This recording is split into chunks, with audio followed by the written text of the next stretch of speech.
kapuso, 6 na araw na lang, eleksyon 2025 na.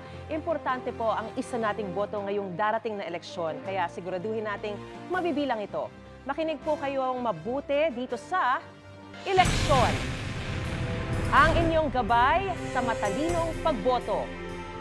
Mga kapuso, ang ating kasama pong si Ivan Mayrina nasa Commonwealth Elementary School para ipakita sa atin ang proseso ng pagboto. Ivan? Mga kapuso, 6 na araw na nga lamang po ay eleksyon 2025 na. Handa na ba kayo? Eto, magbibigay kami ng gabay sa inyong pagboto dito sa eleksyon. Nagbabalik po tayo dito sa Commonwealth Elementary School, ang may pinakamalaking bilang ng registered voters dito sa Quezon City. May higit 39,000 registered voters po dito. Andito tayo sa Clustered Precinct 410. Ayan, mas mainam po bago kayo pumunta sa araw ng eleksyon sa inyong mga voting center, ay alam nyo na ang inyong mga presinto. Makikita nyo yan sa Precinct Finder o hindi nyo man makita, pwede kayo tumawag sa Comelec office para malaman kung saan kayo pupunta. Malaking bagay ho yan, malaking tipid sa oras. Kaysa magpaikot-ikot kayo, hinahanap ninyo kung anong presinto kayo. Pagdating nyo sa presinto, may mga nakapaskil na mga pangalan dyan. Ayan, alphabetical order po yan, madali nyo mahanap ang inyong mga pangalan. Bago kayo makapasok dito, kung puno yan, sa tabi po nitong Clustered Precinct 410 ay merong katabing kwarto. Yan po ang waiting area. Kasi meron lamang 15 upuan dito. Only 15 voters at a time ang pwedeng bumoto dito sa loob ng presinto. Andito na tayo. Kasama po natin ngayon ang mga mismo magsisibing Board of Election Inspectors sa araw ng eleksyon. Meron din po tayo mga staff ng Commonwealth Elementary School. Tinutulungan tayo para mag-demonstrate ng inyong aktual na gagawin sa araw mismo ng eleksyon. At syempre, para mas maunawaan pa natin ang magiging proseso ng pagboto, kasama muli natin, Attorney Nesrin Cali. Syempre, ang ating election officer mula sa Commission on Elections, ang ating the ever-reliable Attorney Cali, para tayo gabayan sa ating pagboto. Yes, Attorney, okay, pagpasok ng isang botante, especially the first-time voters, Yes. sino-sino lang ho ba ang authorized na manatili sa loob ng voting center? Okay. So yung ating mga poll workers po, no? So that consists of our electoral board members, yung support staff nila, yung technical support staffs, siya po yung magre-resolve ng any issue sa ating automated counting machine. Of course, our voters po. And then yung watchers po ng mga candidates, political parties, and accredited citizens' arms. Yung mga watcher po, pa isa-isa lang yan, di ba? Hindi sila pwedeng magkumpulan Yes, dyan. that's right. For candidate A, tatlo sila dyan, hindi pwede yun. Yes po. So, per candidate, entitled po sila to 2 watchers per polling precinct, and yung 2 watchers na yon, they will serve alternately po. Okay. So, ako po si Voter Ivan Mayrina. Lalapit po ako sa ating electoral board. Yes po. Ano ho yung magiging proseso nito? Okay. So, paglapit niyo po sa ating electoral board, sabihin po natin yung pangalan natin and yung clustered precinct. Okay. Now, hahanapin po nila yung pangalan nyo dun sa election day voters list, no, or EDCBL, computerized voters list. Once na mahanap po nila yung pangalan natin sa EDCBL, i-check po nila yung ating forefinger or any nail po kung may indelible ink. Okay. So kung clear naman po, ayan. So pwede na po tayo kumuha ng balot natin. Okay. Yung balota ho, isang tao lang ang pwedeng magbigay Yes, sa inyo that's niyan. correct po. So it's the chairperson po ng ating electoral board. Yung pwede lang mag-issue ng ating balot. 1:1 po yan. Yes. Hindi ho pwedeng, ay, napunit ko, ay, nasira ko, paying Yes. extra. Wala ho tayong ganyan. That's correct po. Okay. Inabot na ho kay voter. Ayan. So, i-remind ko lang po ang ating mga ED chairpersons, no, wag po natin kalimutan i-authenticate yung ating ballot. So, pirma lang po sila dyan. Ayan. Okay. So, Pipirma after that, si chairperson yes, para sabihin na ito ay authentic po. Authentic at Legitimate. blanco. Yes Right. po, that's right. Okay. Ayan. Inabot na po kay voter, pwede nang magsimulang bumoto. Yes po. Okay. Ayan. Dito naman ho tayo ngayon, attorney. Okay. Sige, voter, please take your seat. Ayan, so punta na po tayo dun sa Sana ating... meron na kayong listahan, no? Yes, that's Kasi right po. tulad na nabanggit natin, 15 voters at a time lang sa Yes. loob ng mismong classroom. May mga nag-aantay. That's So mas right. maganda siguro may listahan na kayo para mabilis ang inyong pag-shade. Yes, that's correct po. Attorney, baka may reminders tayo sa pag-shade ng balota. Okay. So yung pag-shade po natin, fully shade po ang oval, no? Dun sa tabi ng pangalan ng candidate na gusto natin iboto. Huwag po tayo mag-overvote. So for position of mayor, for example po, 1 lang yung pwede natin iboto. Bumoto tayo ng 2. In that case po, wala akong makakount dun sa 2 votes at all. Pwede po tayo mag-undervote, pwede rin tayo mag-abstain.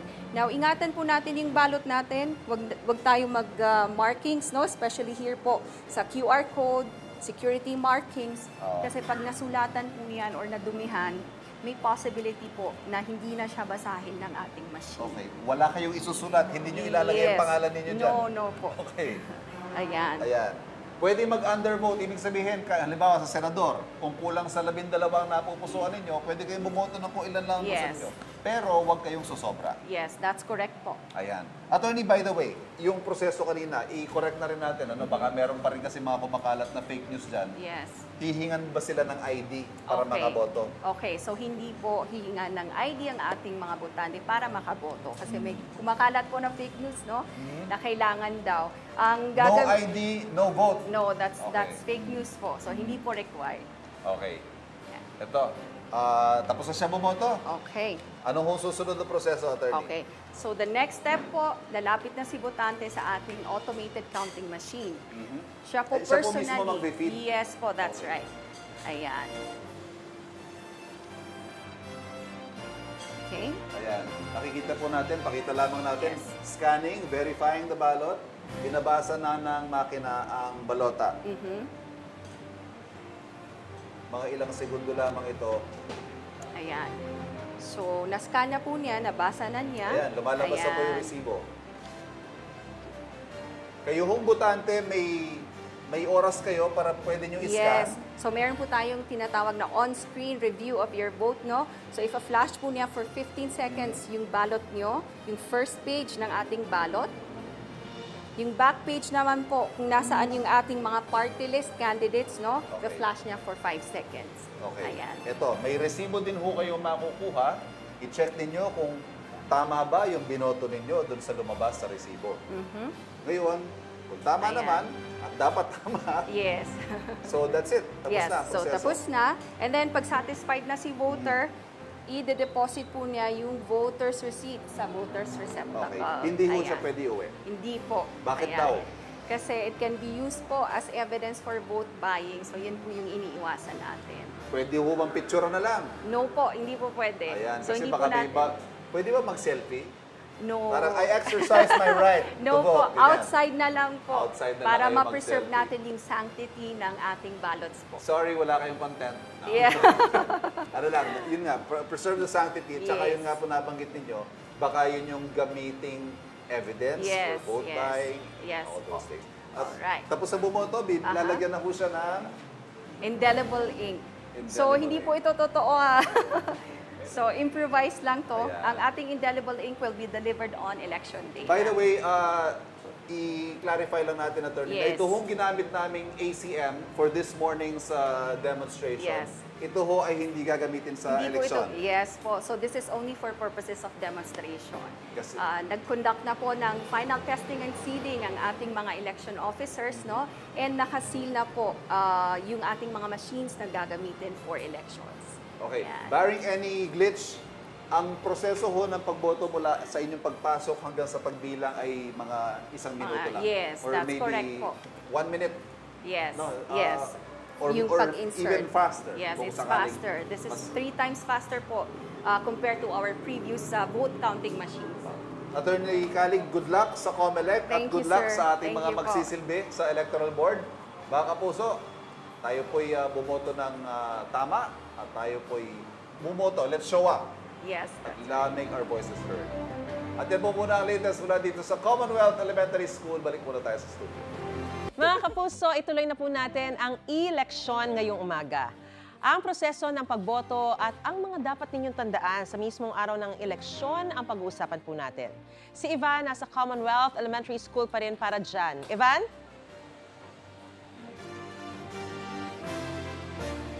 Mga kapuso, sa araw po ng eleksyon ay may sektor ng mga botante na bibigyan siyempre ng prioridad.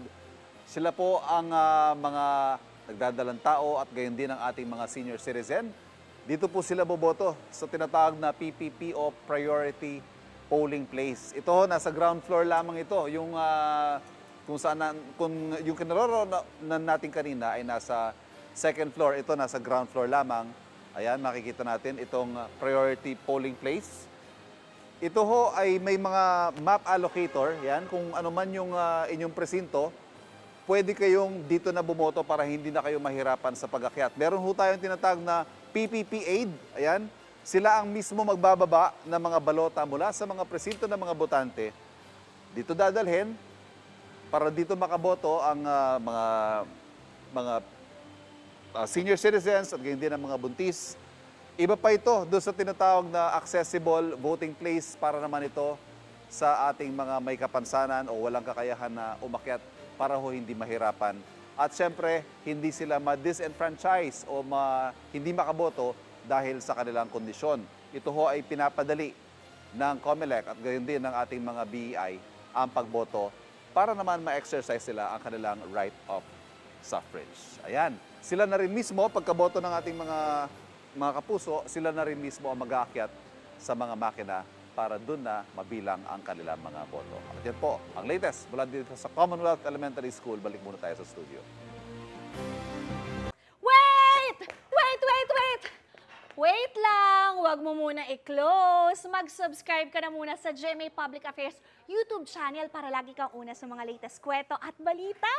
I-follow mo na rin ang official social media pages ng Unang Hirit. Thank you. O sige na,